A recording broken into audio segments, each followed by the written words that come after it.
Good afternoon, ladies and gentlemen. A special welcome to our guest speakers joining us today. I'd just like to take this opportunity to welcome all of you to our 20-year celebration event. The year 2021, August 2021 to be exact, marks 20 years of Golden Key UJ chapter being in existence. The event is centered around celebrating the incredible milestones by reflecting on how the chapter has grown and developed over the years. And of course, for us to celebrate and reflect on the noteworthy achievements that we've obtained along the way and any possible challenges that we experience to say, moving forward, what can we do better? We have our guest speakers with us here today who have been part of the UJ chapter over the years, who will give us a reflection of their experiences and how Golden Key has contributed to their success. Now we're going to move over to receiving a word from our Golden Key South Africa head office, and we're joined by the regional director, Dr. Elmi Kasselman, who will address us on behalf of the Golden Key Southern Africa head office.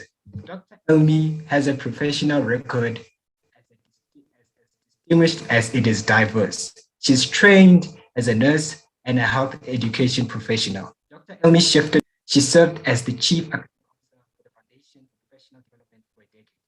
Dr. Elmi was recruited to the Bafokeng Nation in 2009 to design and run a project and program management system that could plan, track, and measure the nation's ambitious development agenda. Dr. Elmi built on this experience by leading the Royal Bafokeng Economic Development Agency and was ultimately appointed Group Chief Operating Officer on the Royal Bafokeng Administration, a world-recognized leader in community-based development. Could you please welcome and help me to welcome our regional director, Dr. Elmi Kasselman. Thank you, Dr. Elmi. Over to you. Thank you very much for the introduction, and thank you very much for this opportunity to celebrate this 20th year celebration with you. So, it gives me great pleasure to congratulate the University of Johannesburg chapter of Golden Key Southern Africa on its 20th anniversary. Congratulations to every student member that has played a part in the successes and achievements of this chapter. I also extend my gratitude to the sponsors, donors, stakeholders, and corporate supporters that have enabled our members to benefit from and participate in Golden Key Southern Africa activities. As we celebrate this milestone, we are mindful of the challenges that universities and our students had to endure during the past 18 months to keep up with their academic programs. We have all been trying to navigate through the waters of the worst global pandemic the world has seen in 100 years, and it is not over yet.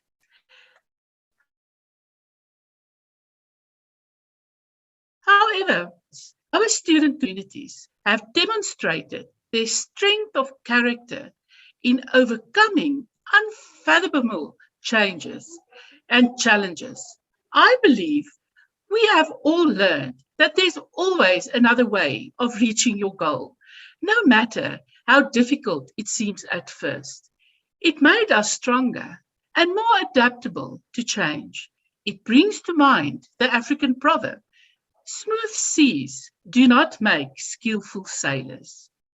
Since its inception 20 years ago, 7,686 students have joined the University of Johannesburg Golden Key chapter. It is a privilege that they have earned.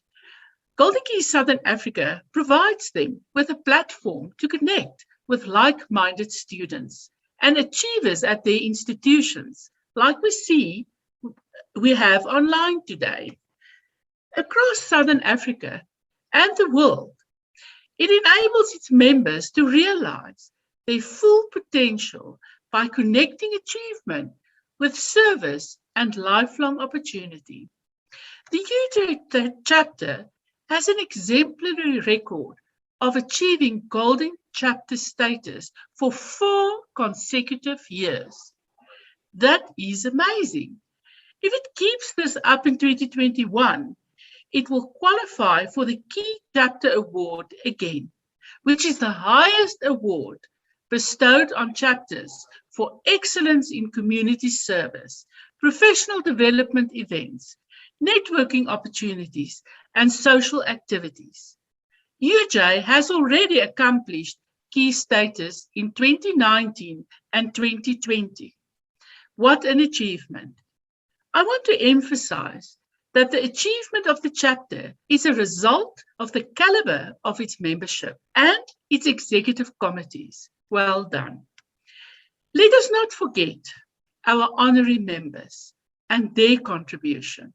Along with the invited students, honorary membership is also extended to individuals that epitomize Golden Key's values of integrity, collaboration, innovation, respect, diversity, engagement, and overall excellence in their chosen field. Over the past 20 years, UJ's Golden Key chapter inducted 69 honorary members from different walks in life. Some are full-time academics, others are leaders in their respective fields in the private industry and the corporate sector. In addition to their individual accomplishments, these individuals are nominated by the students because of their support for academic excellence, leadership, and service.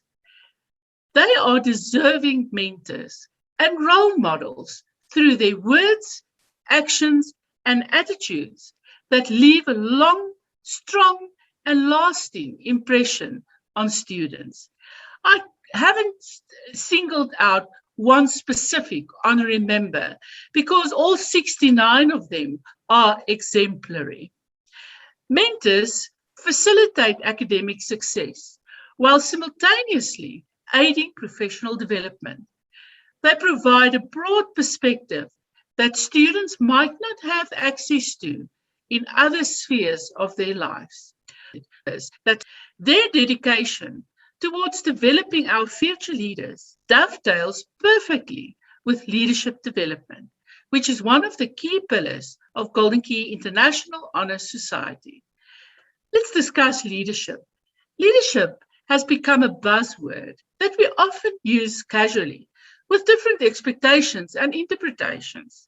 A quick internet search will introduce you to a multitude of definitions. From simple definitions like the action of leading a group of people or an organization, or the state of or position of being a leader. It is also being referred to as an art, a process, potential, and the capacity to influence. With so many interpretations and styles of leadership, how do I lead to make a difference to my professional and personal environment, the people around me, and satisfy my own expectations and ambitions? I started with my destination in mind and have chosen to be a daring leader. I want to briefly share with you the 4 skills of a daring leader that we can all learn and develop. Brené Brown, an American research professor at the University of Houston Graduate College, identifies the following learnable skills. 1, embracing vulnerability. Yes, leaders should embrace their own vulnerability. Secondly, living core values. Third, developing resilience. And fourth, braving trust. And it's the last one, braving trust, that I want to expand on. Braving is an acronym of the 7 behaviors that build trust over time. Where B stands for boundaries. Define your boundaries. What are you willing to do and what not? And these will be very much in line with your values. Secondly, R, reliability. Do what you say you will do and don't overpromise, and always show up. A for accountability. Own your mistakes. Be a human. and be able and man up and say, I made a mistake. We, a vault, don't share information or confidences that are not yours to share. I for integrity. Choose courage over comfort. Choose what's right over what's easy, fun, or fast. N for non-judgmental. Ask for help without judgment. Just as you own up on your mistakes, ask for help and allow people to ask for help. G for generosity. Extend the most generous interpretation possible to the intentions, words, and actions of others. If you can't be kind, at least don't be cruel. A daring leader encourages empathy and self-compassion, emphasizes being a learner, pools resources, and cultivates shared purposes.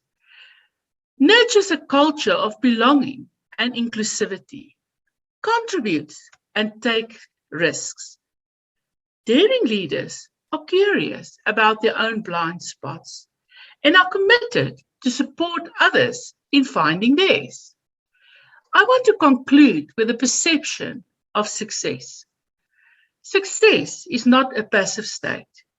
It can be achieved through taking control of your behavior. Focus on your own behavior, thoughts, and emotions. Good things do not come to those who wait, but to those who work their socks off. Just when you think we cannot endure much more, there's respite, albeit not always what we envisaged. Sometimes it is exactly what we need. Your worldview will dictate your perception of success, whether it's measured in material possessions, academic or career achievements, meaningful relationships, or the ability to find inner peace.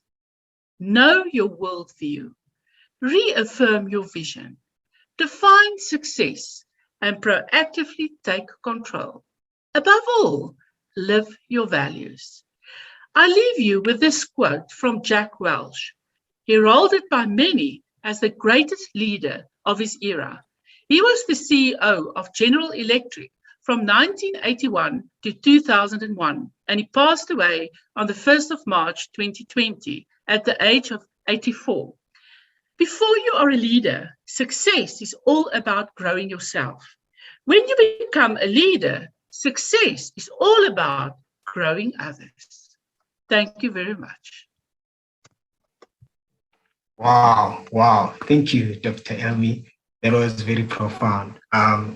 We really appreciate the kind words and sharing of our accomplishments of the chapter and giving us a more perspective around leadership and what it entails. Just to share a very things or key points that I took out from Dr. Elmi's speech around how we have grown as a chapter to say today we have actually inducted over 6,000 members since our inception as a chapter. That is a great accomplishment, and I think we need to really applaud ourselves for that as an institution, as a chapter, to say we have over 6,000 young people, or not young, some of them anymore, but people who have really showcased academic excellence in all of their different academic journeys, different academic qualifications, different fields. And today, some of them are leaders of industries, parents of industries, and doing impeccable things out there. And it's truly great to be in such an institution and to be part of this family. The second thing is around the key chapter. And I think great accomplishment in a chapter which exemplifies good and outstanding performance based on the 3 pillars of the organization situations under COVID circumstances. We managed to actually achieve that. We're capable to actually provide initiatives and activities that are actually Yes, key chapters globally come from South Africa. Wow. Are you aware of that? 11 of the 25 global chapters, there are more than 400 chapters globally, and 11 of them are from South Africa. Why? Because we care about the people around us. I had to say that. Thank you so much for sharing that. Thank you. And I think it's because of your leadership as well, from the support we get from the head office, that you are able to do and host events that are value adding, that really showcase that we are able to actually satisfy our value proposition as an organization, to say as much as we really present academic excellence, we are able to also give back to the community, and we are able to really develop our members to become leaders of tomorrow and the future. So it's truly a great accomplishment as South Africa and as a chapter itself. And I think the one thing I just want to touch on before I hand over to Mr. Mike, our Vice President, is the one thing that Dr. Elmi spoke about when she expanded on braving trust around you as a leader, really admitting when you make mistakes and holding yourself accountable as an individual. And I think for us as top performing students, we tend to undermine that, to say when we make mistakes, we tend to not really hold ourselves accountable, to say, no, I'm a top performer. I didn't make a mistake. Maybe someone else did. But really go back, do a reflection, and admit and make adjustments where necessary, so that you don't repeat the same mistakes. I just like to leave you with that, to say, as a leader, you're not just a leader in an organization. You're a leader in your academic journey. You're a leader in your career journey. You're a leader in every aspect of your life. So always go back, reflect where you made mistakes, and be willing to find like this moving forward, that I don't repeat the same mistake. Thank you, Dr. Elmi Kassaman, for the wonderful words. And I hope that everyone really enjoyed that message as much as I did. So now, thank you, Andrew. So now, one of our 3 pillars of Golden Key is about service, where, as I said, we strongly encourage our members to serve their communities and uplift them the best way possible, especially looking at the time is now COVID. Whichever way you are assisting your community, we do applaud you for that, and we encourage all our members to do their part, because all help, no matter size, no matter how small, it is highly significant. I'll be heading over to our Vice President, Mike Kigozi, to tell us more about how the Golden Key UJ gives back to the community. Over to you, Mike. All right. Thank you so much, Mr. Andrew, and for giving me this opportunity. I'd also like to appreciate the word received from Dr. Elmi Kassaman. It's been really educative and full of ingredients that are sweet and good enough for our minds to accelerate in everything that we're doing. It's been such a wonderful one. Thank you so much, Mr. Andrew. Going on to what Golden Key chapter does as a chapter towards giving back to the community, in brackets, you can call it community service. First of all, I would like to start by introducing myself as Mike Chigozi, and I'm the Vice President. First of all, the other thing to put on a note is, what is community service? First of all, community service can be defined in many ways. I would say in my own way that community service is the work done by an individual or a group of people to uplift others. And that's what we have been doing as Golden Key UJ. Our community service is really education focused in terms of how we orientate it around our pillars, as mentioned by Mr. Andrew and as mentioned by Dr. Elmi Kassaman. So I would like to shed a light of what we've covered as Golden Key UJ chapter through this year, looking into how COVID has turned around everything. It has not been a challenge to us, because we continued that very good heart of giving everything that we could give to the community, shaping families, contributing to the development of communities, and also looking into regional development, because as you look into Golden Key, we not only give back to the community, but then we also give back to the people that really, we develop that heart of saying that, okay, I'm also going to give. I feel like it's a cause that I need to, contribute to. So what have we done as Golden Key? What we've done as Golden Key, first of all, I would like to start with the tutoring and the mentoring services.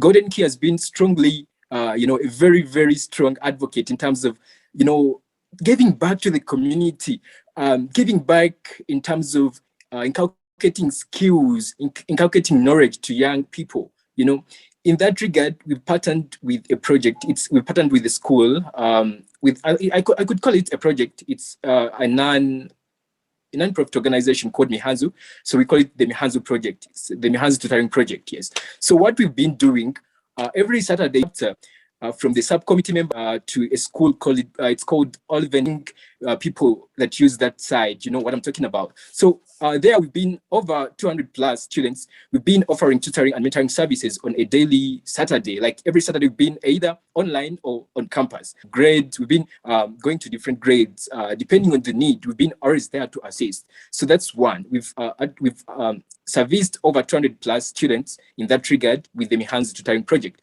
Besides tutoring, we've also mentored those students. You know, as it looks for the COVID-19, people are really frustrated with there's a you go as a golden key member, and then you inspire those people.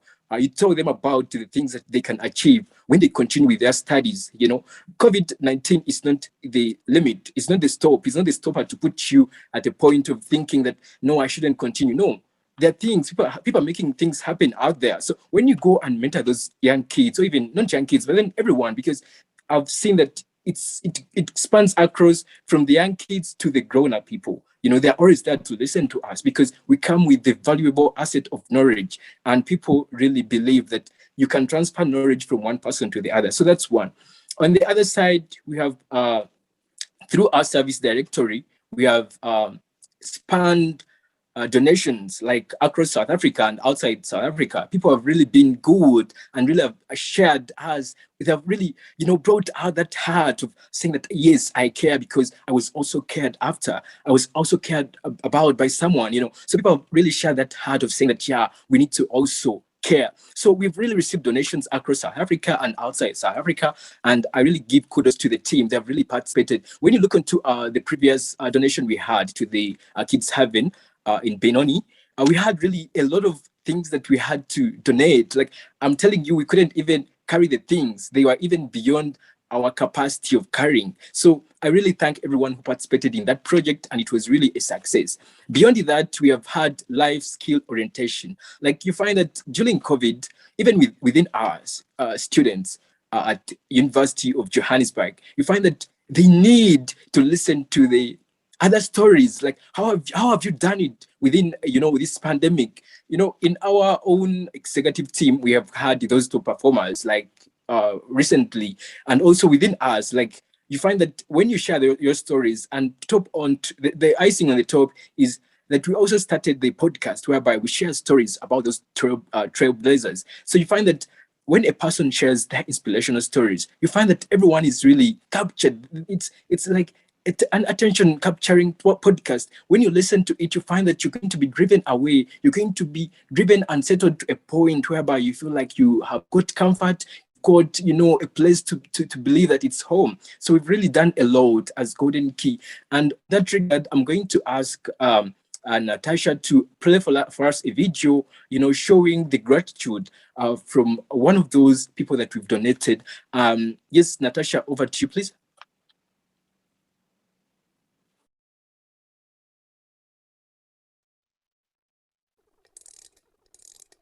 Good day, Golden Key UJ. We would like to offer our warmest congratulations to your organization for the 20th anniversary. Your work has touched many hearts of our children here at Kids Haven, and we have been privileged enough to feel your warmth. We thank you for all your contributions and wish you many more successful years in your operation. We hope you will continue to work with us in our efforts to protect, care, and educate our children here at Kids Haven. Thank you. I'd like to take you through a virtual tour of our main building site in Benoni. The visuals that you see here, it's where the big boys stay, those aged 13 and above, and our main administration blocks. Below also you'll find our charity shops where we have our clothing shop, our bookshop, and the furniture shop. And near the reception is where we have our weekly soup kitchen. We've actually extended it by 2 days. We now have it on Fridays and on Tuesdays. Let's take a small drive, around 2 kilometers drive, to show you where the ladies and the smaller boys stay. It's in Mackenzie Park, just near the main building that I just showed you. This is where the little girls, well, all the girls and the little boys reside. Here you'll see the pictures of the houses, just to get a feel of where our kids stay. We've got 6 gated houses.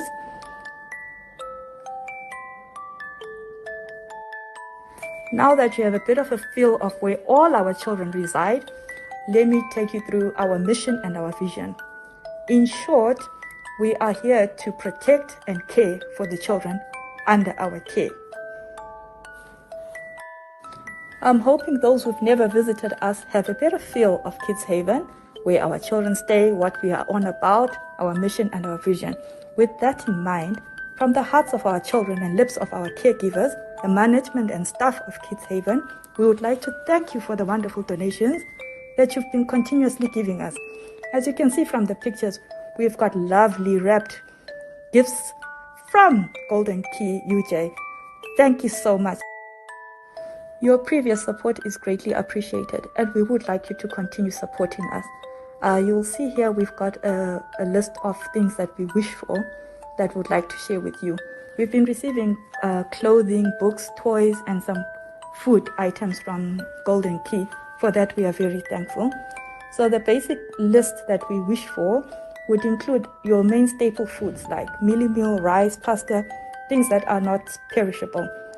At least then that way, we can store them and feed the whole number of people that we have under us. And then under back to school, because we've got kids from 3 to 21, the majority of them are still at school, and continuously we need bond paper, blue pens, glue sticks, school shoes if one can manage, whether they're new or old, it's still fine, lunch boxes for the kids as they go to school, and water bottles. That would really go a long way. But clothing and books and toys, that is a continuous need throughout the year because our children are still in the growing stage. With that, the management and staff at Kids Haven, on top of congratulating you on the 20th anniversary, really wish you well. Thank you so much for this wonderful opportunity that you've given us.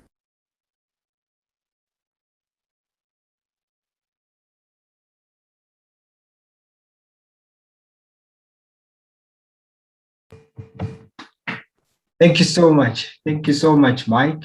We truly appreciate that outstanding and phenomenal testimonial and message of support from Kids Haven. My apologies. I am, because we are indeed Ubuntu. It's truly amazing to see what our chapter has been doing and continues to do. And so Kids Haven is the organization that the Golden Key UJ has partnered with to try and be able to give back to the community and, assist where we can, as Mike has already elaborated. If you would love to really be a part of this initiative, be a more active member wherever you are, please do feel free to reach out. You can reach out to our social media platforms at Instagram or via email or Facebook. And then our service director, Ms. Busisiwe Ramaji, will be in touch with you. We truly appreciate all the support, and thank you to the committee and the previous committees that have really done their best to assist Kids Haven. Now we'll be going over to our roundtable discussion, where we will have our guest speakers that are here with us today, and they will basically be giving us, and sharing with us their journey and how Golden Key has contributed to their journey and how they see certain things within their respective fields and what advice they can give to us as the organization moving forward of what we can do to improve, through our initiatives and our programs that we offer to our members and the community at large. So I'll be handing over to Vincent Ateka, our Professional Development Director, to introduce our guest speakers. Over to you, Vincent. Good day, everyone. Am I audible? Yes, you are audible. We can hear you. All right, great. Our first guest speaker is Mr. Vusimuzi Gumbi. Vusimuzi Gumbi is a scholar of politics who completed his BA honors in politics and international relations at the University of Johannesburg, obtaining a distinction for his research thesis titled South Africa's Electoral System, an Impediment to the Efficacy of Democracy, an analysis of Parliament's role of oversight in the Ngandla Project. His leadership ability and passion for democratic development transcend South African borders, as he has worked on 2 elections in the Southern African Development Community in Lesotho in 2017 and Mozambique in 2019, deployed by the Electoral Institute for Sustainable Democracy in Africa. In recognition of his academic performance, Vusi Muzi was inducted into the prestigious Golden Key International Honor Society for being in the top 15% in the Faculty of Humanities at the University of Johannesburg in 2016, and was appointed as a Professional Development Director for the 2017/2018 academic year. In 2020, he won South Africa's youth leadership reality show called One Day Leader Season 8. The show, run by South African Broadcasting Corporation, aims to identify and develop young leaders while engaging the public and creating awareness around critical social and economic issues. His research interests include elections and political processes, democracy and African governance institutions. He is currently a master's candidate in politics and an opinion writer for the SABC. Our next guest speaker is Ms. Cassie Lee Rubin. Cassie Lee Rubin is a neuroscientist with a passion for machine learning, intelligent systems, and artificial intelligence. Her unique background in the humanities and health sciences has paved the way for her to instill both creative and critical thinking within the engineering, medical, and computer science space. Cassie is currently the human and artificial intelligence specialist at a startup, Think 3 Dots, where she heads up all projects focused on automation, innovation, and machine learning. Cassie will be pursuing her Master of Science degree in medicine as a neuroscientist in the Department of Neurosurgery at the University of Cape Town next year. Her dissertation will be looking at data science and computational neuroscience in the practice of neurosurgery in patients suffering from a traumatic brain injury. In 2019, Cassie was a co-director of fundraising of the Golden Key UJ chapter. Having worked alongside Andrew and Mike, together with many prominent colleagues, Cassie's journey was filled with innovations in academics, leadership, and service. Golden Key allowed for Cassie to gain insight into the power of networking, the beauty of teamwork, and the necessity of ethical leadership. In reflecting on her Golden Key past, she still to this day flies this chapter's banner with pride. Cassie is an academic at heart with a true love for studying the brain and its various unknowns. Her dedication to neuroscience and the human brain has allowed for her to study at various institutions around the world, including the Hebrew University of Jerusalem, the University of Johannesburg, the University of Witwatersrand, the University of Oxford, and the University of Cambridge. Her academic history has included research in machine learning techniques using medical nuclear technology, neuropsychology and cognitive neuroscience, computational neuroscience, and medical imaging data. As a recipient of the Sky Foundation Scholarship, the NRF Innovation Grant, the WITS Postgraduate Merit Award, over 8 academic scholarships and dozens of awards, she is a testament to hard work pays off. Cassie has developed an online course for high school students through Resolute Robotics called The Art of Machine Learning, which was released earlier this year. Her passion for the brain and its intricacies inspires many of the complex technological implementations that she innovates in both academia and industry. Cassie's work is driven by her passion for innovative technological platforms to solve problems and create exponential change for society, specifically in cases of neurological intervention in South Africa. Cassie continues to be an advocate for the invaluable role that creativity plays in tech. The complexities of neuroscience continue to spark her devotion to artificial intelligence and healthcare problems that need solving, making each day more exciting than the next. More information can be found at cassie.rubin.co.za, or you can contact her on LinkedIn. Our third guest speaker is Mapaseka Dolo. Mapaseka Dolo is a fourth-year nursing student from the University of Johannesburg, currently doing her honors, which is part of her professional 4-year degree course under the Health Sciences faculty. She has been involved in multiple community outreach programs, which have been endorsed and spearheaded by the Department of Nursing Sciences, such as Nelson Mandela Day's 67 Minutes of Giving Back, and various primary and high school motivational talks, alongside going into the communities to promote health.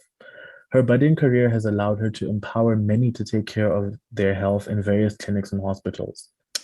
Mapaseka was inducted into the Golden Key Honor Society in August 2020 and has recently been inducted into the Sigma Theta Tau International Honor Society for Nurses, where it focuses on academic and leadership qualities for professional nurses globally, and was the only undergraduate student to be inducted for the University of Johannesburg. She is currently finishing off her terms at the Nursing Sciences Department's Student Committee as First Year Guardian, Academic and Clinical Officer, and Class Representative respectively, and has received various academic awards such as the university's First Year Top Achiever in September 2018 and the Human Anatomy and Physiology Department's third position for Physiology in November 2019, to name a few. She is also a recipient of various merit bursaries and has completed quite a number of short courses in the Coursera online school as sponsored by the university.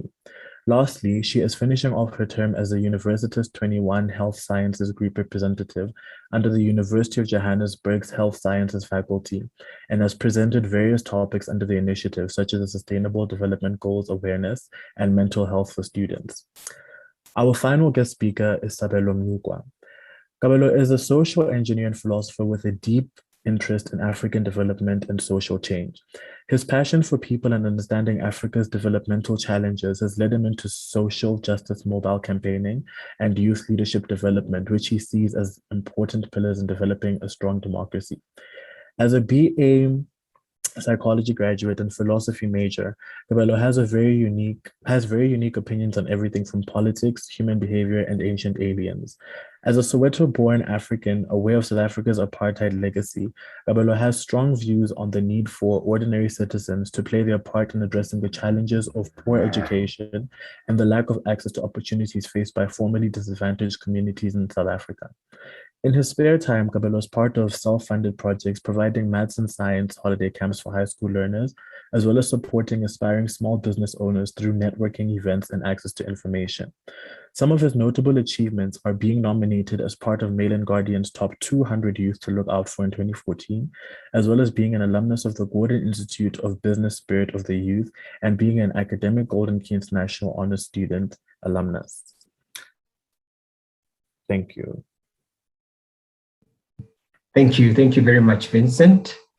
Indeed, Donato, we have very much powerful people and great people in the room with us today, and all of them are part or were part of the Golden Key UJ chapter. So it's truly great to see the products of Golden Key UJ. I'd like to please request all our guest speakers to switch on their cameras. We'll be having a conversation.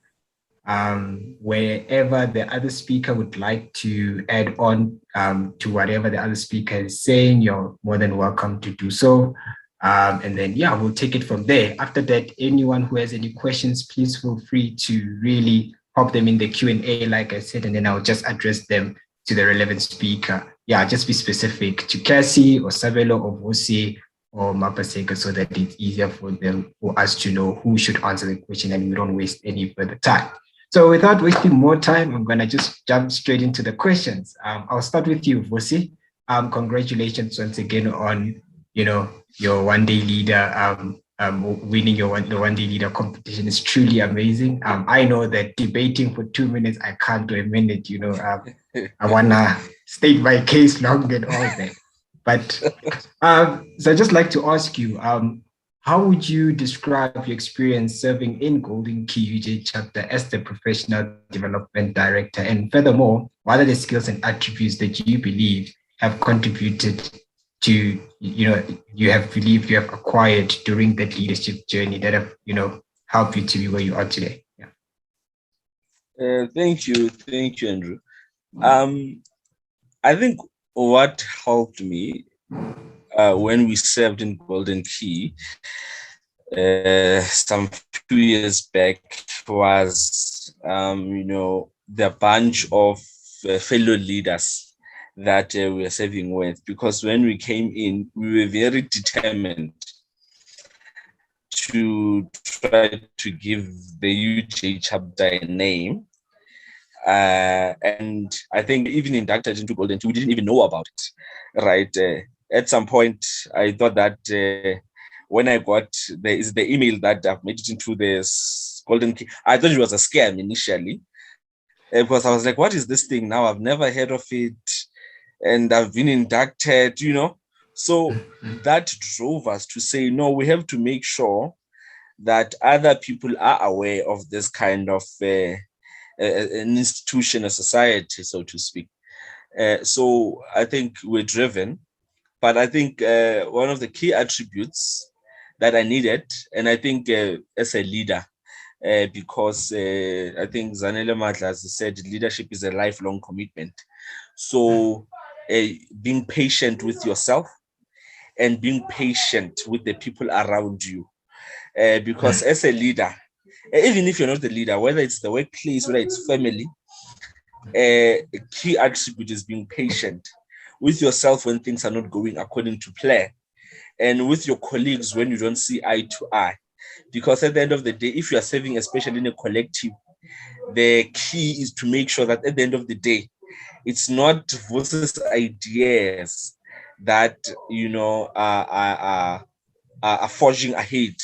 It's the best idea out of the collective that is forging ahead, because the collective is there to serve the members of Golden Key in that particular chapter.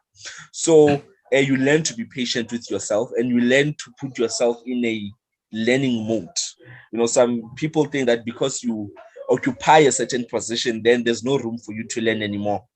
So I think that's what made it key. And I think as you guys followed, you found a machine that now we just had to roll it over and build on top of what we had done. So I think patience is very key, and especially trying to understand the different dynamics that inform the personality of your colleagues.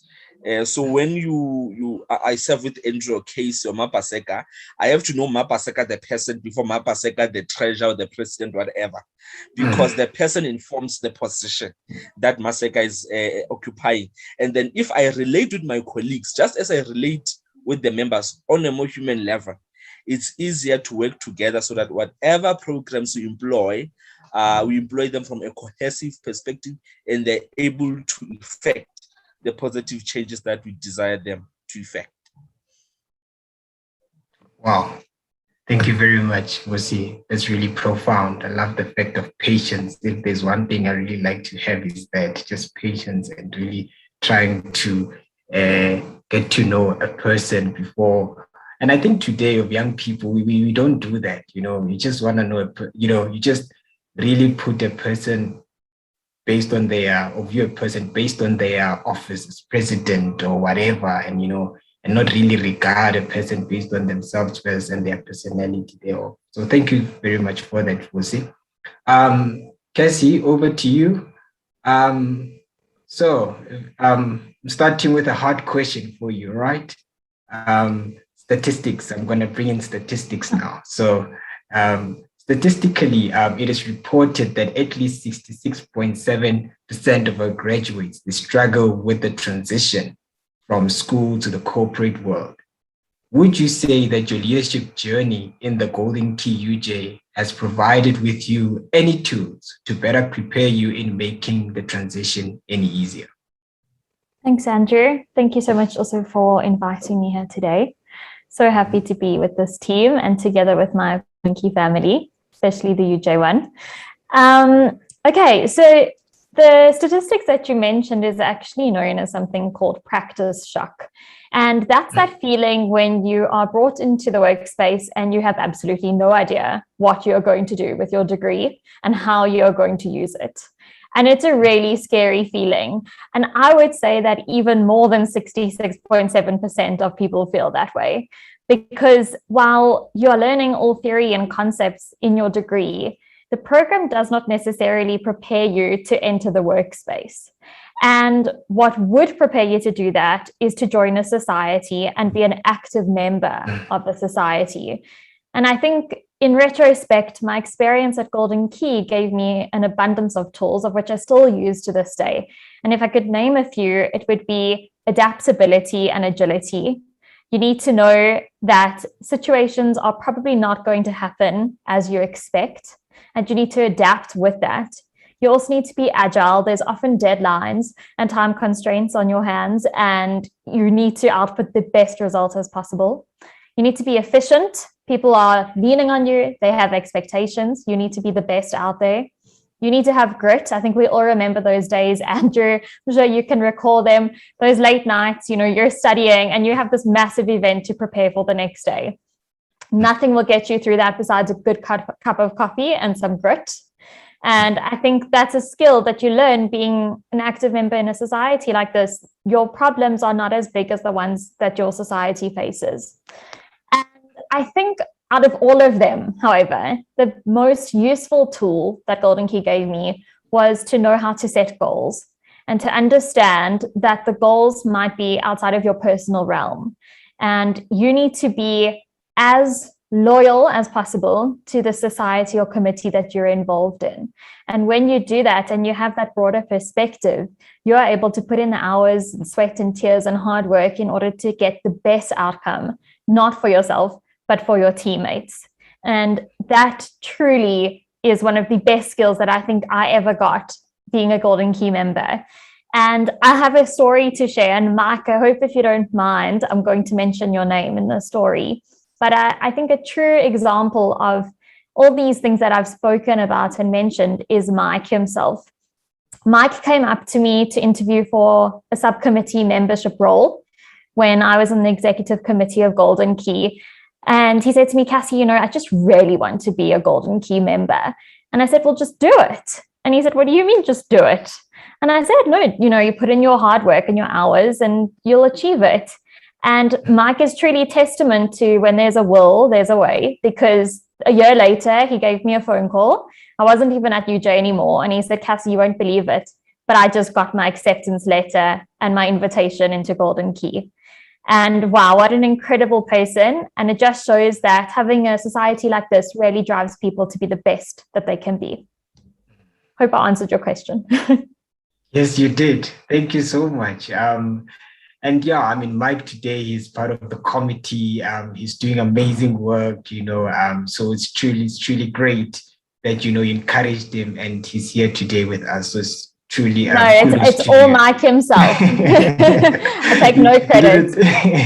Yeah. So yeah, as you have heard from Cassie, guys, if you really want to not have that practice shock, really come and join Golden Key UJ executive committee. I think the applications will be opening just around the corner. Do give yourself a shot. Don't undermine yourself. If you know that you're willing to learn and you're willing to really have an impact, and develop yourself, grow yourself, build your leadership skills, soft skills. Really, it's a great opportunity to learn. And one thing I was told is, and I was advised when I came to varsity is a safe space to make mistakes.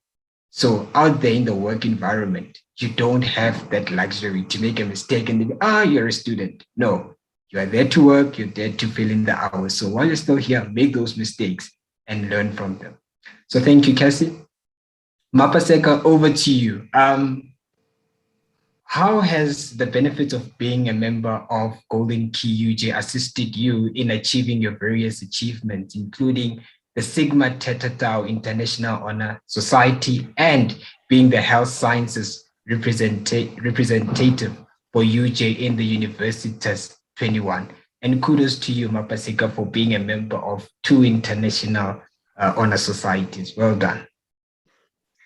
Thank you so much, Andrew. The first time I got that question, or the first time I read that question, I was completely out of shock. It felt like a more of a tell me more about yourself kind of question. It's a very difficult question to answer, to be honest. I will try to be as honest as possible. So it's only been a year being a Golden Key member, and with the type of course that I'm doing, nursing, it is quite a challenging career, to be honest. So attending the webinars has been a challenge, but I have attended quite a few of them, such as mentoring, tutoring, mental health, how to update your LinkedIn account. So those have had quite a huge impact on my budding career, because I can safely say that since I have joined the Golden Key Society a year ago, there's a number of things that I've participated in. For example, with the Universitas 21, there was the Awareness Week earlier on in March, where we, every year, the initiative ensures that people globally are aware of the SDGs, and it's quite a huge platform, if I can say, because it was showcased globally. We include University of Birmingham, University of Glasgow, Copenhagen, you name it, globally. So it was quite a huge initiative. I've also recently co-authored an article as well under the University's 21. So it is quite a huge achievement there on my side. Not to mention that I've been featured in their website as well.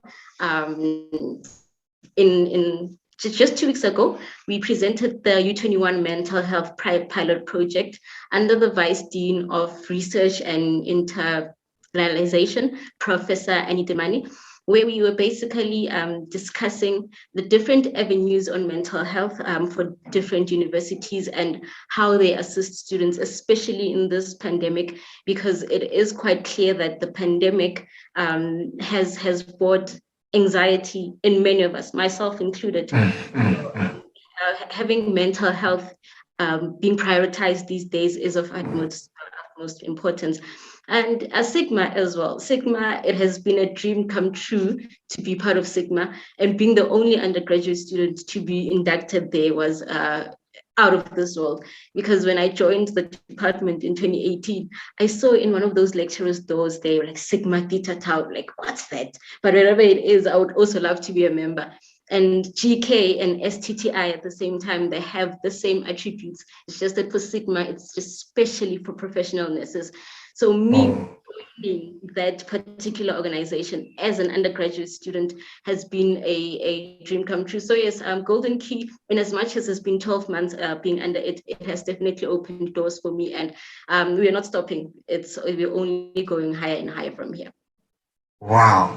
You know, it is truly amazing to think that you're still doing your undergrad and you've accomplished so much. It's truly amazing. And I think people need to understand, I think what I get from you is you're intentional. You know, you're intentional about why you're doing this, and you told yourself that I'm going to go for it and I'm going to achieve it. And we truly applaud you for that. Congratulations on all your achievements, Mapasek. It's truly amazing. Well done.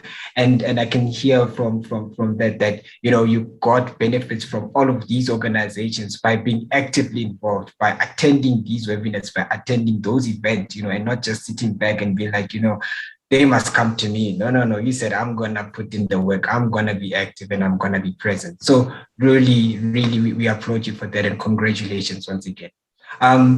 We have our president for the Golden Key Gauteng alumni. So people, you know, our we can't say our ancestors, but our you know, the ones of those, you know, the 2000s, you know, 20 years ago and all that, you know, those ones who started to the Golden Key and all that, and, you know, and really made it to be for us to carry on the baton and for it to where it is today. We have Mr. Savelo joining us today. Congratulations, and it's truly an honor to have you with us today to share your wisdom and experience with us. So just to ask you the first question, Savelo, one of the areas of Golden Key is to make an impact in its communities. As we spoke about, it's one of the three, it's the key pillars. As a leader that is very much driven to see African development and growth, what are some of the key challenges preventing Africa from moving forward in your view? Okay, great. Thank you, everyone. Thanks for the platform, and congratulations, obviously, to Golden Key for 20th year anniversary. You know, hopefully we'll be celebrating 21 next year. I think for me, I mean, look, we all know about Africa's challenges. I think there isn't a person who can't list 5, 6, 7, 8 big things wrong about Africa. But I think for us, when I've reflected on the question, I think the big challenge is in how we've accepted the definitions that have been given to us. Because I think, you know, in a world where we've seen so much development happen everywhere else in the world, there's almost a need to try and replicate, you know, what's been done elsewhere. And I think the big challenge is for Africa to unlock the definitions imposed on it by itself, and I think by the world, because of where we stand from a developmental perspective. And I think when we begin to do that, we'll realize that Africa is a lot different to, and I can't speak about all of Africa, but generally when I'm in the streets and I look at, young people today and I say, we speak so much about economic development, but when you look at the cultural influence, the cultural power, the social power that African young people and just generally that we have as Africa is, those things are often not counted as important. And I think there's a need for us to break away really from the definitions imposed on us by ourselves as well. And I think that's our biggest challenge. I don't think there's a lack of brain power. I don't think there's a lack of human power.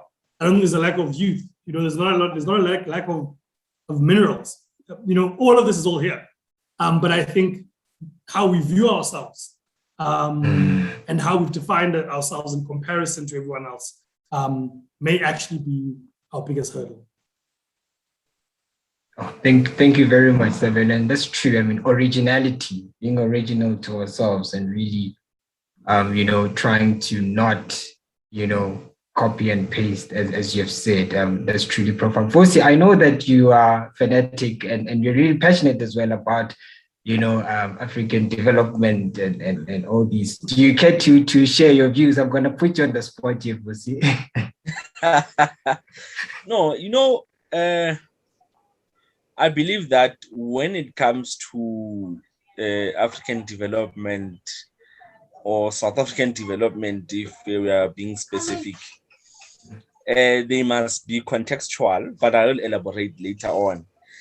They must be contextual. The challenge right now with South Africa in particular is that policymakers or your bureaucrats, so to speak, are so remote from the lived realities of ordinary South Africans. That's why even the policies that, are being signed, ratified in Parliament do not have much effect because they are discussed there without any consideration of the broad demographics of the South African population. So that's just a reflection of how remote leaders are from the people. And also it's just a reflection of how, as young people and as academics, it's difficult for us, especially in our different, industries, sectors, to put ourselves in a position where we can say maybe as researchers and policymakers, we advise government, political leaders on effective ways to come up with positive change. Thank you, Vusi. And yeah, I truly agree with you on that one. I don't want to, because apparently I shouldn't talk too much because of time as well. But yeah, thank you so much, Vusi, for that. Again, if you have any questions, please feel free to use the Q&A function so that we can be able to get to your questions at the end of the discussion. Vusi, back to you again around you winning season 8 of One Day Leader. Congratulations once again. It was an iconic experience and achievement, you must say. The world we live in is constantly presents new challenges and lifestyle changes. A key example will be COVID-19. So in this regard, how important is it for a leader to consistently reinvest himself or herself in order to remain relevant and capable in meeting the societal demands? Andrew, when it comes to reinventing yourself as a leader, I want to speak about, and this, in One Day Leader, there is what they call a vision statement. So at the start of every episode, and then they would say, tell us your vision statement. So this is what the entire nation knows you for like 13, 14 episodes, right? To say, what is it that you advocate for? What is it that you believe? And I spoke about a sociological imagination. People who study sociology will tell you that sociology is the study of human behavior, societies, why human beings behave the way they do.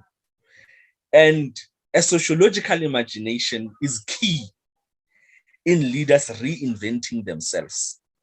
Because when you employ a sociological imagination in your leadership capacity, you are able to implement changes contextually. Remember, what people in the Western Cape need might not necessarily be what people in Limpopo need. So if you have a sociological imagination as a leader, you are able to differentiate the necessities of people. That's what we call socially perceived necessities. This is a golden key event. So I believe that majority, if not all, here are academics, right? As academics, if, for example, you are a law student or a lawyer or an attorney, an advocate, we don't need lawyers in South Africa who are only able to interpret the law and defend the law. We also need lawyers who are able to identify when certain laws no longer serve their purpose, because a society changes, a society evolves. Some of the laws that maybe might have been implemented in 1994 might no longer serve their purpose now. Some of those acts. So we need such people that, I mean, as an engineering student or an engineer, we don't only need an engineer who knows how to construct roads and bridges and so on, but we also need engineers who understand that spatial injustice is a reflection of unequal power relations in the country. So the more people, place themselves in a sociological imagination, they are able to serve the people who rely on them effectively. For example, take medicine. When it comes to doctors, we don't only need doctors who understand scientific medicine. We also need doctors who understand the sociology of health, to understand that if you are a doctor in Baragwanath, some of the issues there in Bara might not be some of the prevalent issues in Lusikisiki in the Eastern Cape. So that's what as leaders we need, a sociological imagination to be able to reinvent ourselves contextually. Right now we're heading to the polls, November 1. It's effectively plus minus 30 days, right? So you see leaders who come and campaign for the next 5 years, but they don't account for the last 5 years, right? So that is a reflection of how leaders are removed from the people they claim to best represent. So it is important that as leaders, we place ourselves in a situation or in a position where we are able to understand the broad demographics that characterize the South African population. Once we understand that, it will be easy for us to make sure that whatever policies, whatever manifestos that we come up with, and in our positions as aspiring academics and the policy makers, whether it's in early level entry careers, we're able to put ourselves to say, if it's you are the graduate president, graduate advisor of Golden Key at UJ, if you employ that, because it doesn't need for you to study. But I was saying to a friend that, if I was the Minister of Education, sociology would be compulsory across all disciplines, whether you are doing science, whether you're doing humanities, whether you're doing economics. For me, sociology would be key. And by the way, I'm not a sociologist. I studied politics. I only did sociology for the first 2 years of my undergrad. But from there, I even wanted to change it, but I couldn't. But from there, I was able to see the impact that it had in my growth as a leader and as an academic, as a human being. Because once you have that sociological imagination, you are able to put yourself in the shoes of someone else. In July, I'm sorry if I'm going over, but I just want to. Yeah, I know. Yeah, you can in just. July, I'm gonna give you just a minute. Yeah. Yeah, in July we had the unrest, right? In July we had those unrests. So a sociological imagination, if you employ it, it makes you understand what are the conditions that led to the looting. A sociological imagination makes you understand that the looting had nothing to do with the political developments, whether the incarceration of the former president.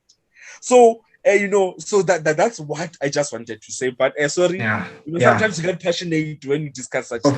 Of course. And then I mean, there's someone here who's saying, Makilo saying sociological imagination. This is something new, something important, and I'm definitely holding this lesson with me for the rest of my life. So it is truly great. Thank you, Vusi. Kelsey, over to you. In many ways, you can be described as an academic at heart. You have had the opportunity. I mean, we listened to your bio from UJ, Wits, Oxford, and all that. How important would you say it is for one to diversify their knowledge and perspectives in being an asset in their field of work? Thanks, Andrew. So I think what we need to realize is that one's field of study is not and should not be limited to where they are studying it. And it's exactly what Vusi was saying about the sociological imagination. And that was, Vusi, correct me if I'm wrong, but that was C. Wright Mills. And the concept of perspective is essential. We are not isolated to where we are studying. We should be looking at the broader society. And a very interesting example of this is when we work in artificial intelligence, our data is so specific to the place that you're gathering it from, that you actually need to understand and have perspective on where you're getting that data from. Your AI can be very biased based on race, gender, even the color of one's clothes. And we learn very quickly that in order to be ethical, one needs to be fair and one needs to have broader perspective of everything. And I've been very blessed, to travel the world through my studies and learn about my field of study from places that I would have only dreamt of. And I think what it really taught me is that when you know how people think and you know how people feel and you know what they believe, it will give you a lot of insight into how they perhaps will act in the future and also how they will respond to what you're offering them. So whether it be a business idea or just a friendship, you will know exactly what that outcome will be based on the perspective that you have. Another beautiful example of this is languages. And this is something very unique to our population here in South Africa. The abundance of languages and the multitude of, the lingo that we have here just shows how diverse places are. And when we're just looking at it from a South African perspective, we can understand the intricate details that come through languages. And that's what I personally love about coding is it gives you this ability to almost have a knack for languages immediately. Once you learn one, you'll be able to learn another quite easily. And it's just one of the most beautiful cases of diversity that I've learned through my studies. But I would like to say that I understand, when all these places are mentioned, it sounds quite privileged. And it's not without acknowledging that hard work was behind this. And, things did not come easy for me. I was not offered this on a silver platter. If I actually telling my friends I wanted to go to Cambridge and they laughed at me. They thought it was a joke. And they're like, how are you going to get there? Walk.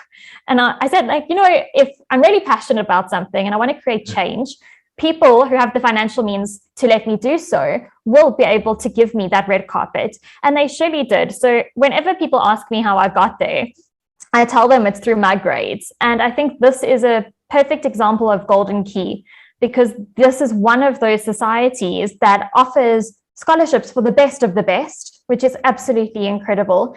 And it gives acknowledgement to hard work and academic success. And if you're so passionate about what you do, you'll often find that academic success is very easy to come by.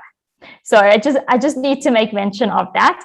But just some tips, if I can quickly say. So it would be doing, like Mapaseka said, online courses. Go look at Coursera, look at your MOOCs, look at Udemy. Often Udemy will have 180 Rand sales, which is a very affordable way to get a certificate. And I think it's really amazing that all this knowledge is accessible. And the one thing that I would recommend is to enter the world of multidisciplinary study. Choose a course that is not within your degree. You will learn so much more. And like Vusi said, he did sociology in the first 2 years of his degree. I did mine in the first 3 years. And, I'm not by no means a sociologist, but those concepts stick with you a lot more than the ones that you're familiar with. So yeah, that's my tools. Yes, I mean, I've taken them.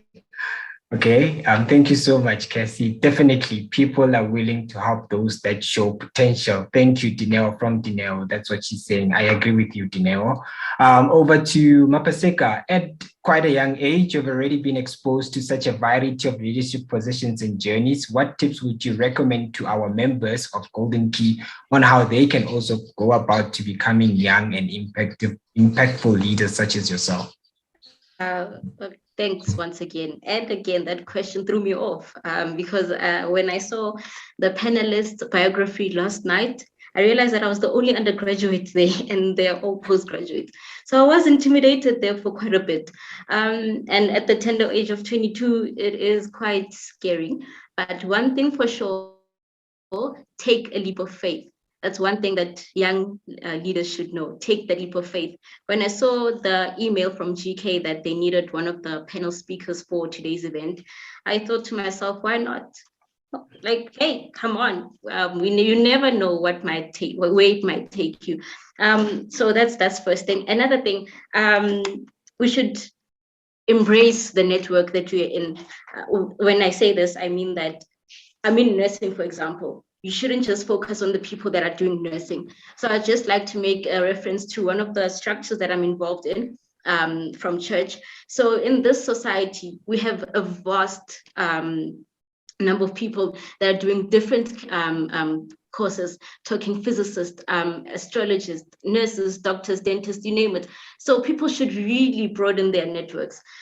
You never know what you might learn from someone. I learned quite a few from Cassie, where she mentioned that artificial intelligence really is quite biased, and that I've seen, and since artificial intelligence is being phased into the health sciences stream, it will be quite interesting to see how it pans out there.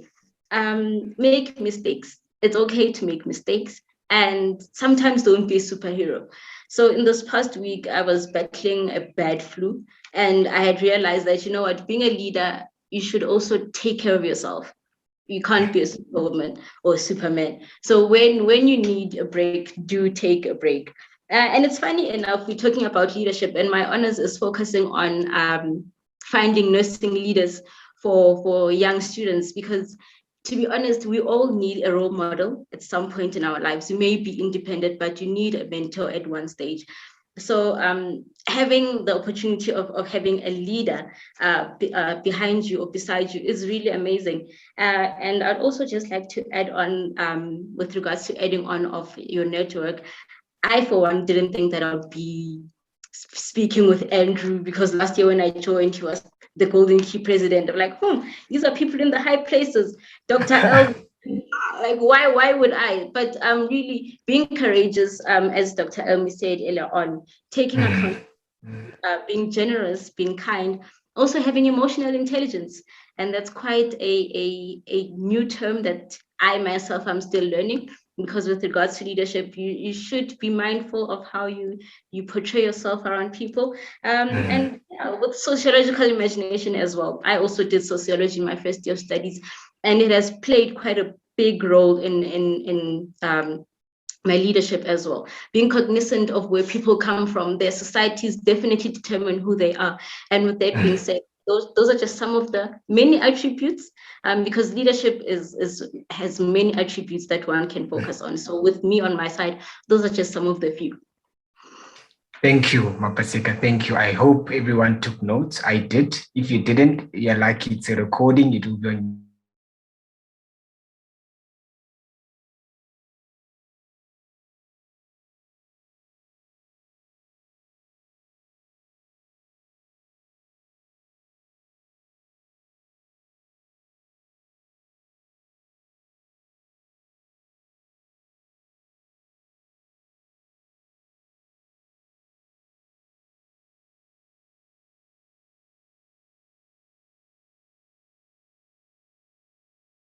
My background is psychology. So where I started was psychology, studied anthropology, ended up doing project management, went into marketing, in cannabis now, and now in like video entertainment and marketing, right? So a big part of that one was, to network, you have to participate. And I think a lot of people, don't participate. A lot of people, almost keep themselves out of spaces before someone's even said yes or no. So that's, I think, a critical thing is you need to participate. Personally, I think just through participation, so many opportunities have arisen. I mean, since I was a kid, I've always just been, getting involved in stuff. You find yourself getting elected, you're now a house captain because you just said, vote for me. And people vote. They're like, okay, I guess, I'm the house captain, So critical to that is, I think, in as much as we think about, education being important, social capital is important. And that really is, about, as I said earlier, not putting yourself in a box as to what exactly, who exactly you are, and where exactly you might end up. I think before you're anywhere near 40, don't worry too much about defining too early. Because often life will open doors. And if you said, no, I'm not the cyber person, you're often not going to find yourself in somewhere interesting, in somewhere other people have never been. And so that for me is a critical point. 2 is obviously aligning to things that you care about, have an interest in, and have some sort of passion in. I think when you're very clear about, I like this kind of thing, it's easier than to say, okay, cool, what type of associations, what type of organizations do I think this alignment can happen? And that for me personally in my life has always been, leadership mainly, is finding myself on a peace boat with Japanese people, learning about, how we can become more resilient as communities, disaster risk reduction, you know what I mean? And that was just saying, okay, cool, this seems interesting. Resilience is something I care about. Leadership is something I care about. Climate change is something I care about. Let me apply. And then, boom, I find myself on this boat for 3 days, and I vomited, terrible experience. But, through that, I've managed to meet new people. And my circle of influence, my circle of people I know has grown. So participation for me is always critical. Being clear about the things that you're passionate about and you like, and those things will change. They won't stay the same. And I think then thirdly, is being open to letting knowledge and people influence and change you. I don't think everything is all here in my head. And so that would be my best advice. Oh, thank you so much, Sabelo. Truly appreciate it. So one is asking, what do you do currently? There is a 10-page bio that is there of Sabelo on the invite. Go and check it out. He will give you everything that you need to, know. And I think you can get all of our, great speakers here on LinkedIn and on their social media platforms. They are available to answer any further of your questions if we don't get to them today, because I can see we're running out of time. So I'm going to go back to Vusi again. Vusi, hitting you with statistics one last time. The current youth jobless rate for South Africa is over 70%. As a young leader who engages critically on social and economic issues, what strategies do you think should be part of the solution in dealing with youth unemployment in the country? But I've been given 60 seconds, so I'll try to summarize.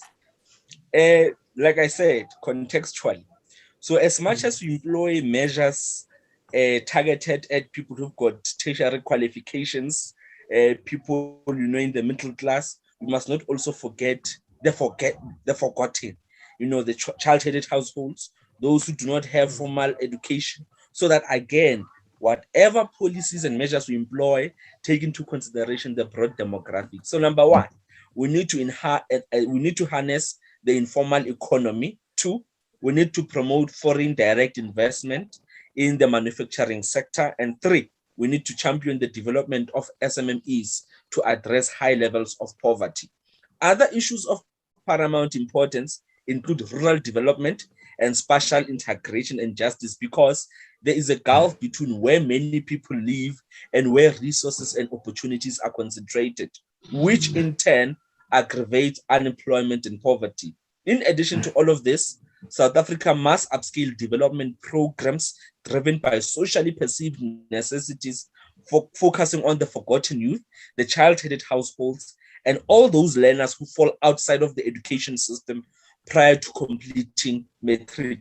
It is of paramount importance to do this because after the violent protests that led to the looting of businesses, a debate emerged in South Africa on what led to that. While we had words such as insurrection or an attempted coup on one side and poverty and inequality on the other, what everyone seemed to agree with is that unemployment was at the heart, regardless of whether the conditions of the poor were manipulated or not. The conditions on the ground, poverty, unemployment, is what primarily led to the looting. So I do believe that, looking at the informal economy, we need to harness it because it is survivalist for a lot of people. It does bring a lot of money in South Africa. I'm just trying to rush through so that I can respect time. But the long and short of it is that we are harnessing the informal economy. We are growing foreign direct investment in the manufacturing sector, and we are championing the development of SMMEs. This is driven by spatial integration. Thank you, Mr. Chair. I apologize for going overboard the last time. No, it's just I would love to engage further on this question because I'm also passionate about it, but I'm not going to say anything because if I start, I won't end. So let me tame myself.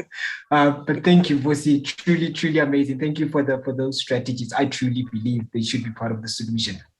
Cassie, as a neuroscientist, what mechanisms do you suggest that university students should put in place to reduce their stress levels and work to having a positive mental health, considering we're even going to the exam season now? Great. Okay. Well, see, I'm also getting tested. 60 seconds to test my neuroscience knowledge. Okay, we're going to break it down into 5 components: exercise, meditation and mindfulness, diet, cognitive stimulation, and sleep. 5 easily accessible, free things that can better our brain health. So we have to look at brain health as a butterfly effect. What happens when one small thing is triggered, a whole dozen things are triggered in the background, and we only often see that later on in life. An example, early onset Alzheimer's disease, dementia, and often strokes. So exercise, why is exercise good for us? We have to follow something that's recommended, which is known as the Mediterranean diet. This is a diet of olive oil, omega-3s, nuts, fish, red wine, don't quote me on that one, homemade foods, and then really lovely long meals. We should learn to enjoy our food. Our oxytocin in our brain goes really wild when we're absolutely loving what we're eating. Mindfulness and meditation. There's an amazing theory in neuroscience: what you practice grows stronger. The more you practice something, the more neurons and connections are being formed, neurogenesis, neurons are being created. And it is the most magical thing in the brain when you are able to really quiet down the outside noise. And as a machine learning engineer, I deal with technological noise all day long. And I think our neurological noise is even worse than that. There's a lot of chitter chatter out there, and it can get really heavy and distracting for us. Then we need to look at exercise. Exercise, our cardiovascular health, is essential for our mental health. They work hand in hand. Our brain and our heart are best friends. And we should be looking at doing something as much as 60 minutes, 3 times a week of cardiovascular, hardcore cardio exercise. And to me, that's really daunting. I follow more of a yoga routine. And I think what's so amazing nowadays with COVID is we've realized how much is on YouTube. I don't want to pay for this stuff. So I want to follow a free YouTube program, which is accessible for students in their free time, 15 minutes. I think that's more than enough for us to just get in touch with our bodies in order to know what's happening. And then cognitive stimulation, watch a TED Talk once a week. It will really enlighten you into stuff that you would never have thought of before. And what's really interesting then is you form new connections in your brain, which helps you feel better, feel stronger, and acknowledge the world in an easier way. And then lastly, sleep. At our age, a student's age, from the age of 18, they even say right up to the age of 64, we need to be getting 7 to 9 hours of sleep a night. which is quite a lot. And I know in exam time, that is foreign. And I'm quite a hypocrite because I work really well under pressure. And if I have to pull an all-nighter, so be it, because I feel really good the next day, which I know the science doesn't agree with. But know your body, and then you'll know what is good for you. And I think what's most important, especially when speaking about mental health, is not how little sleep you're getting, but how much sleep. The more you sleep, the more of a problem it is. We often see trends when people are sleeping for more than 9 hours. It means that they have symptoms of depression, chronic anxiety, fatigue, and a lot of stress in their lives is almost weighing down on their bodies, causing them to feel like sleep is the treatment when it's not. The treatment is getting out and, really going out there and doing an awesome yoga routine, maybe going for a run with a friend, or even sharing a really delicious meal with your roommate. So that's what I can recommend. And if you don't mind, I will end off with an analogy, a 1-second analogy. An amazing neuroscientist, Lisa Genova, says that Alzheimer's is the epitome of us taking a match and lighting it and throwing it into a forest. Once it's in the forest, it doesn't help us to blow out the match. We actually have to not even light the match in the first place. And doing all 5 of this stuff will prevent you from having all those long-term brain defects. And I think it's really amazing that it works that way. Wow. Yes. Thank you very much for sharing that. Could you please type it again in the chat function? Absolutely. Just want to have it there. Thank you so much, Cassie.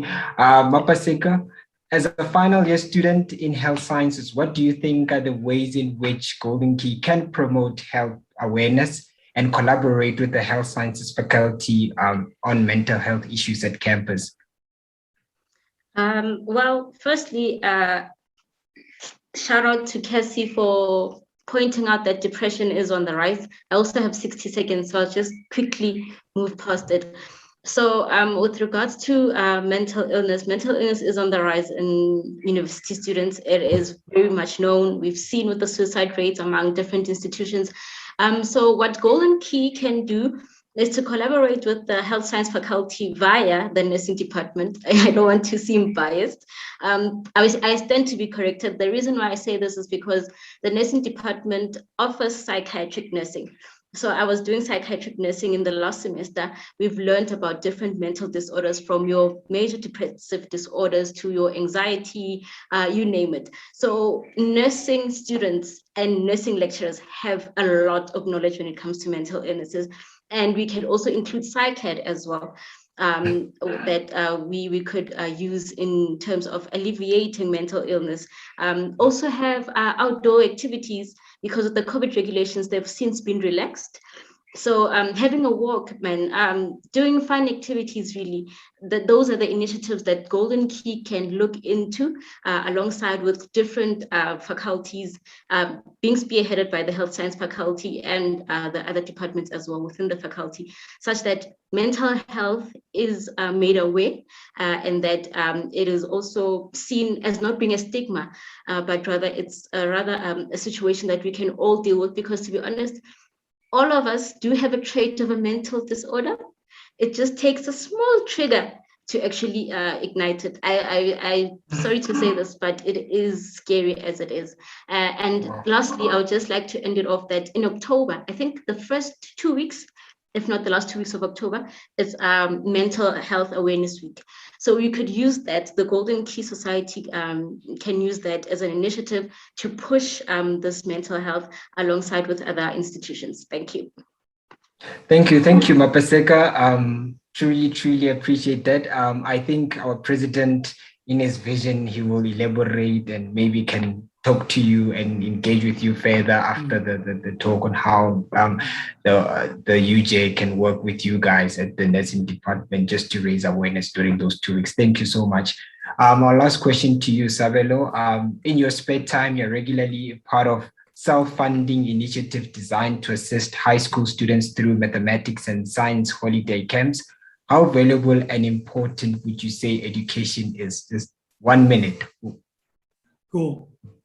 Yeah, I think I just wanted to say about the sleeping. South Africa is one of the sleepiest countries in the world, like 9 hours a day. But yeah, that's telling, I think, for some of the reasons that we're saying: depression, high levels of alcohol, as well, probably contributing to that. Education, I think, is going to be more important than ever. I think the world is becoming so much more complex than it used to be, that if you spend 2 years in a coma, you know, some of what you know could be like outdated.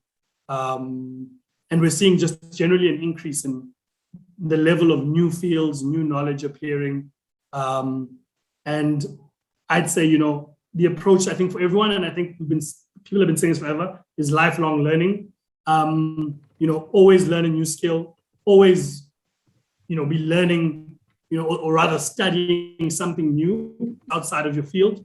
And generally, and statistics show generally the people who, you know, also come from sort of studies where they don't necessarily work is generally an advantage. And in a world where we're becoming more multidisciplinary, the working world is going to ask you to have more than one skill. So that means you're going to have to learn, you know, multiple skills and have expertise in sort of multiple subjects. Yeah, and then overall, I'd say we must sleep. You know, it's good. We need our sleep on. But yeah, education is very important. It's getting cheaper to learn, and I think a lot of people don't know that, but it's getting much cheaper to learn and to access information. And our generation must take advantage of that. Thank you very much, Saveli. You raised an important point to say, you know, you have to be multidisciplinary. That thing that I'm studying, accounting or engineering only, I only know how to deal with a bit of everything. So thank you for that. We're going to jump straight into the Q&As. I would really like if you can keep it short, our panels of speakers, because our program are very much behind and we need to end at the latest at 6:30. So over to you, Vusi from Ashley. She's asking, how do you build your patience and deal with difficult, uncompromising people? So I think she's looking at the team dynamics and all. It's Ashley, ne? Yes, Ashley. Yeah. Ashley, it's all about understanding the end goal. In life, you must always remind yourself about why you started this, why you initiated this in the first place. Because along the way, you'll find obstacles, you'll find trials and tribulations that will test you. So continue to remind yourself, why is it that you wanted to do this? Why is it? For example, when I was in One Day Leader, you know, I had to continuously remind myself, especially One Day Leader tests the patience, because you are debating firstly in front of the nation, and my understanding is that it's you know, even surrounding countries see it. And then you have a short space of time, and then you must convince the nation that your ideas are better than him or her. So you must be patient in understanding that as much as you want to overcome your opponent, but you do not want, you must be patient enough to listen to the ideas of people who are against you. And that's how most of the time your patience is tested. Your patience most of the time is tested when you have to listen to a person saying something that you are totally against. That tests your patience, and I think you grace a person, because at the end of the day, you understand that what is the end goal. You continue to remind yourself, why is it that you started to do this thing in the first place?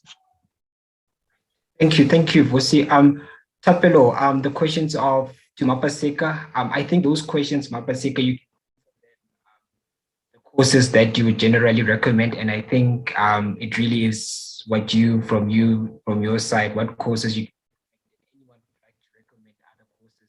You can just go into the Q&A and just type in what you believe, or the chat function. We're running out of time. The other question is around remote online environment and learning, and more people are getting excluded from opportunities, not as everyone, and not everyone has access to devices and internet access. So to Vusi, what do you think about that? Because we're moving into an online environment, and people are getting excluded from opportunities and access to education. I think that's quite important. Again, from Ashley. Yeah. Okay. It's the one from Ashley. Do you think with the world moving more remote online environment, more and more people are getting excluded from? Yes, Ashley. Yes. It goes back to what I said earlier when I was talking about context, that we are in the fourth industrial revolution, right? But in South Africa, there's someone who doesn't even know what a touch screen is. So that just tells you that the context. So the world is moving ahead, but there are people who are not moving with it.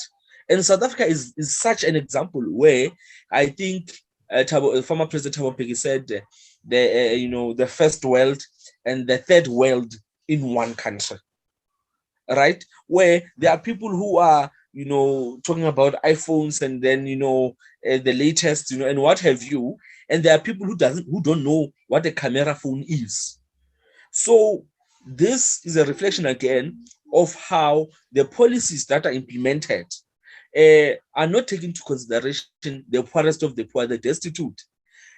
My argument is this. You have things like, your Wi-Fi, they're implementing things like public Wi-Fi and all of that. These are things that should be taken to where people do not afford data, where people do not even know what data is, what the internet is. That's it. Because someone said to me, in fact, it was my argument when I said to someone, when we got to varsity, to say, yes, we got to varsity because we had good grades.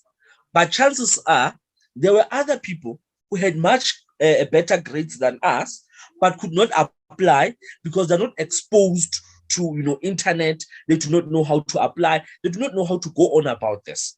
That is lived realities in South Africa. That yes, we are moving towards the fourth industrial revolution, but it is a select few. The majority are staying maybe, I think, in the second industrial revolution. Yes, thank you. Thank you so much, Vusi. And Cassie is agreeing with you to say free Wi-Fi should be in public, free and accessible places, emphasis on accessible. If you have any further questions and we didn't get to your question, we truly apologize for that, but we're running out of time. I've enjoyed this conversation. Thank you so much to our guest speakers for really gracing us with your presence and sharing your experiences and wisdom. It's truly, truly amazing what you guys have accomplished and what you will continue to do in the future. I cannot wait to see the rest of you guys following Sabelo's footsteps and being on the MSG list. I want to see you guys there as well, right? So let us go to achieving those things.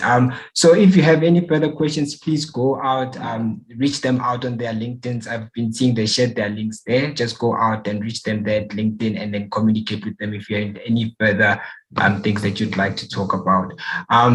Vusi, just do you want to say something? I can see you raised your hand. Yeah, just quickly. I sent you privately, but I think you didn't see it. Can you do you see it? Oh, all right. Okay. Yeah. Yes. So Vusi will be on Daily Theta people ahead of the November 1 elections. So yeah, just try to type it in again, Vusi, to everyone so they can just remember. But it's gonna be next coming Monday. So we're going over to the vision for Golden Key UJ because we've reflected now. We've had inputs from our guest speakers. We're going to head over to our chapter president, Kambili Klamatikizela, who will give us the vision for the future of Golden Key UJ. Over to you, Mr. President. Thank you very much, Andrew. Warm greetings to the guest speakers, the attendees, the panelists, Dr. Castleman, and everyone, the Golden Key community at large. Thank you very much for joining us and spending this time to celebrate what is 20 years of Golden Key. I don't have much time, so I will not be able to go through everything, but I'll just keep it straight to the point. We've come to 20 years, so the obvious question then becomes where are we going for the next 20 years? And what do we really need to be doing now to make sure that Golden Key continues reaching the next level of impact, continues reaching the next level of making its mark in its communities, its societies, and the individuals who are academics. So the key concept there really becomes vision. And vision is simply a picture of where you see yourself going. It's an idea of what you see yourself being one day, or an office that you see yourself occupying, for example.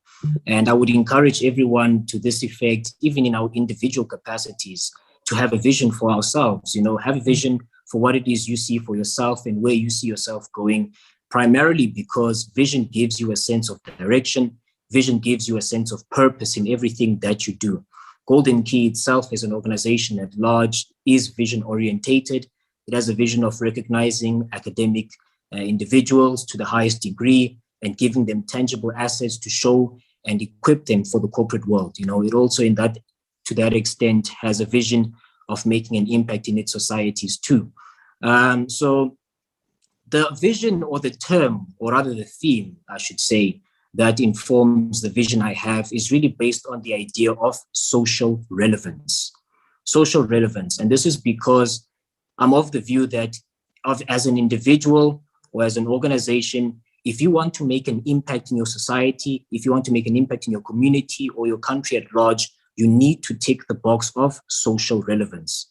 In other words, in terms of what you are bringing to the table, how much of an impact and how aligned is this towards the needs of your community and society at large?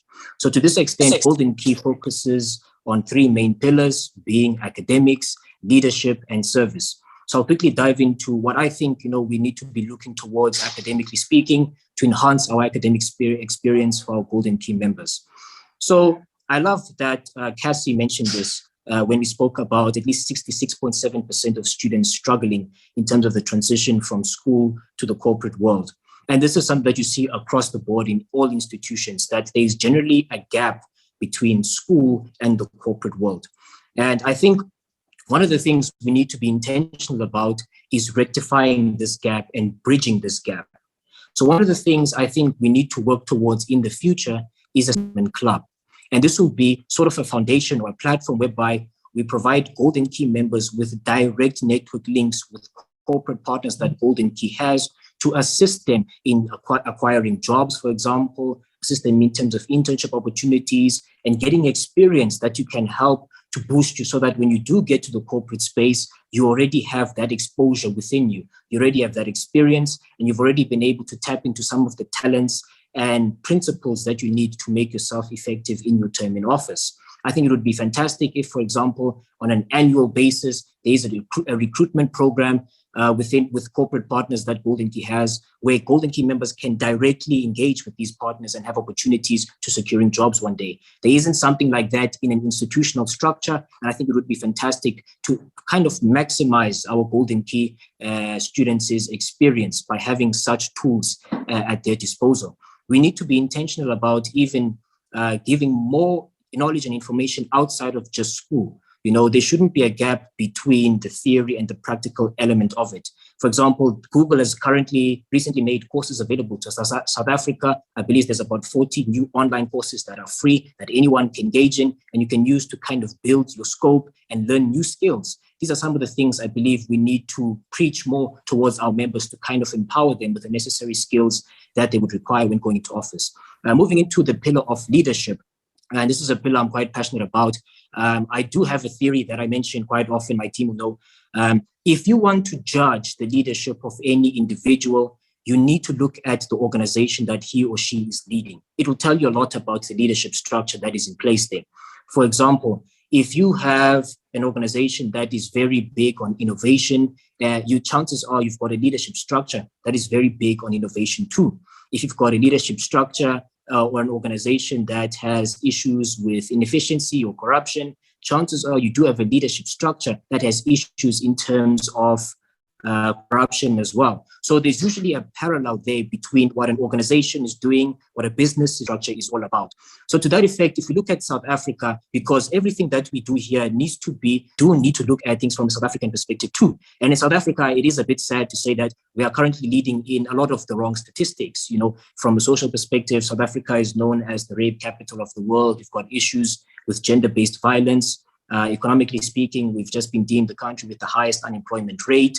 We've got the worst Gini coefficient in the world, which is a measure of the distribution of wealth within the country. We're therefore also the most unequal country in the world. So these are some of the issues that we have within our country.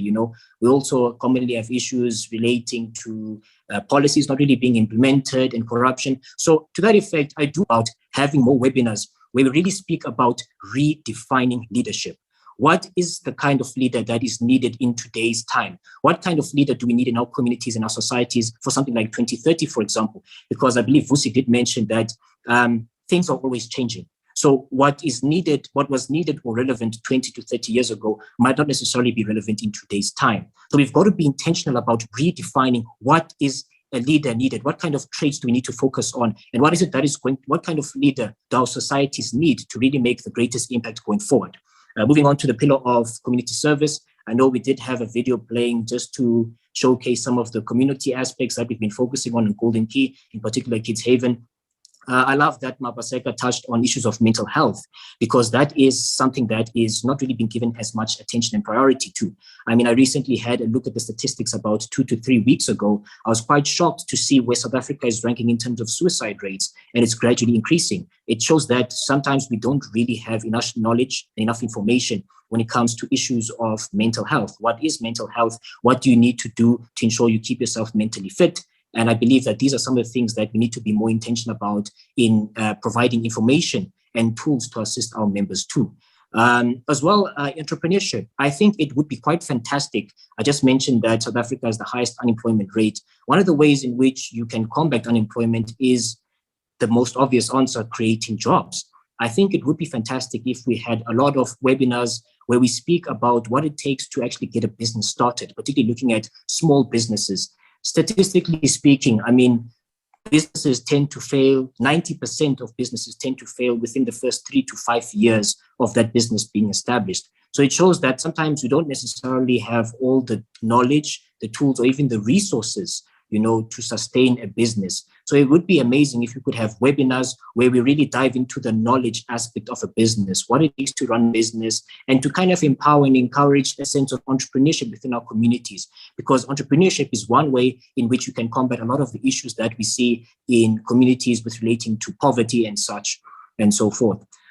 So I have had to quickly rush to this in the interest of time. We are under pressure.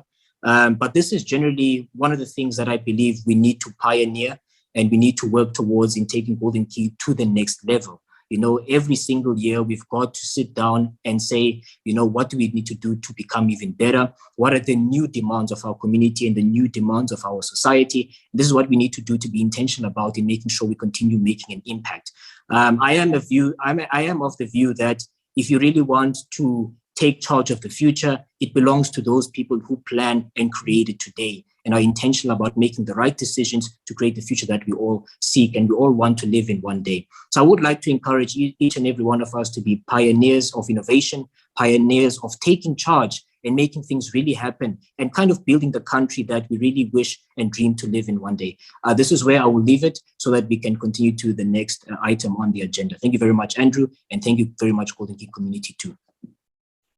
Thank you, Mr. President. I think we have all heard and we do take, your suggestions to account. Thank you very much, Mr. President. I believe that everyone has heard the President and the vision that he has for not only Golden Key, UJ, but also the country at large. So I'll just hand over to Talita Gaya, who is a member of our Golden Key UJ chapter, who just gave us a testimonial.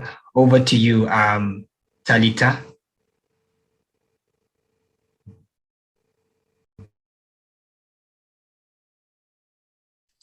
Hello, Andrew. Am I audible? Yes, you are. Yes, you are. All right. I'm so sorry. We're currently experiencing load shedding. I'm literally using flashlights. Yeah. So what I do want to say is that to encourage everyone out there that being part of Golden Key is not just a matter of, okay, yes, you are intelligent, we appreciate that, but it's also understanding that there are many pillars, as our president has already touched on. There are many pillars that contribute towards that. And so it's important as a leader, as a student, to see yourself beyond your academics and just learn the various ways of experiencing and being a Golden Key member. And I would like to thank the UJ chapter as well for having various initiatives in which students, us members, can actually find ourselves participating in and seeing really a positive impact, seeing how we can grow as well within our ability to move forward within our career, within our leadership. And so, yeah, I see time is really an issue. So I would like to keep it short. Thank you so much. Thank you, Talita, and we're really grateful for your testimonial and suggestions, and we truly appreciate you being an active member and continuing to support us as Golden Key UJ. Thank you so much, and we look forward to seeing you apply to be an executive member, hopefully. We see your application there. So now I'll just hand over to Ms. Tanato Saira, our Campus and Community Outreach Director, who will be giving out prizes. What is a celebration without prizes? So some nice things, Tanato, and hint, Tanato, remember, I'm the graduate advisor, so please. No, we don't take bribes, Mr. Graduate Advisor, but I hope I'm audible. So thank you all Golden Key members for attending this celebration that we had today.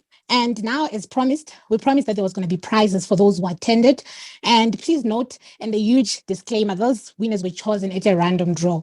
So congratulations to our winners and everyone else who joined. So those winners are in the order of the 500 Rand Take-A-Lot voucher, the 250 Rand Take-A-Lot voucher, and the 100 Rand airtime. And as soon as I say your name, may you please provide your details in the chat box so that we'll be able to reach you. So the first winner is Dineo Hang. She's the winner of the 500 Rand voucher. And the second winner is Tapelo Machaka. Is the winner. Oh, I'm so sorry. She's the winner of 250 Rand voucher. And the third winner is Ashley Mabaire. She's the winner of the 100 Rand voucher. So those three people, please put your details into the chat box so that we can get hold of you and give you your prices. If you don't pitch up, we're going to give them to our graduate advisor, Mr. Andrew. So yeah, please make sure that you pitch up. Thank you everyone for joining us. It was really a pleasure having you today. Thank you, thank you. Over to you, Mr. Graduate Advisor. Thank you, Mr. Natwa. Thank you. And congratulations to Dineo, Tapelo, and Ashley. I guess I didn't do it, but it's fine. It's okay. So thank you to everyone who has taken time to join us today. We've reached the end of our wonderful celebration. I hope that you had as much fun as I did as well throughout the entire day. And we truly apologize for the time that we took. We know we went way above the time, but when you are having constructive conversations and really reflecting on the past 20 years, I believe that 1 hour, 30 minutes is not enough to do that. So time spent in self-reflection is never wasted. It's an intimate date with yourself by Paul Wong. And we did just that. We had an intimate moment with ourselves as the organization to reflect from Dr. Elmi Kasselman, giving us a broad overview of what we have achieved as a chapter, to really testimonials from Kids Haven around what we have done for the community, to the fantastic conversation around roundtable conversation around how certain part of our members have actually sharing their experience around how Golden Key has assisted them to be where they are today. And it was truly amazing to see what we have done, or what the organization has done, to really assist them to where they are today, and for them to encourage us to do more, and for all of our members to be active. And of course, a great thanks to Talita, who gave us a nice testimonial around what it means to be a Golden Key member and how we should be active members, regardless of whether you're an exec, regardless of whether you're a general member, just be active. And of course, thank you to our head office for the support, and Miss Natasha Maharaj in the background, who has been there. It is time is up. So thank you very much in the background for helping us set up the webinars and all that. Thank you to our panel of guest speakers, great, exceptional speakers, young people who really are looking forward to see what they achieve in the future, from Vusi, Cassie, Sabelo, Mapasika. We wish you all of the very best in the future. To our Vice President Office, Mr. Mike, we thank you for really making sure that our testimonials are on track, as well as you, Polena, for ensuring that Kids Haven comes on track. And of course, to the rest of the committee, the Tanatwa, Busi, everyone, the executive committee, you guys are doing a fantastic job to ensure that we reach gold status this year and key chapter status. We really, really are inspired by the exceptional job you're doing under the current circumstances. And of course, to the president, thank you very much for your leadership, in serving us and ensuring that the event happens today. And of course, to our audience, to our members who have been engaging with us in the chat function, we truly appreciate you guys. Without you guys, this event wouldn't have happened today. Thank you all. May you all have a fantastic evening and safe one. Wishing you all of the very best with your exams that are coming. Thank you. This is the end of our functions. Goodbye and good night.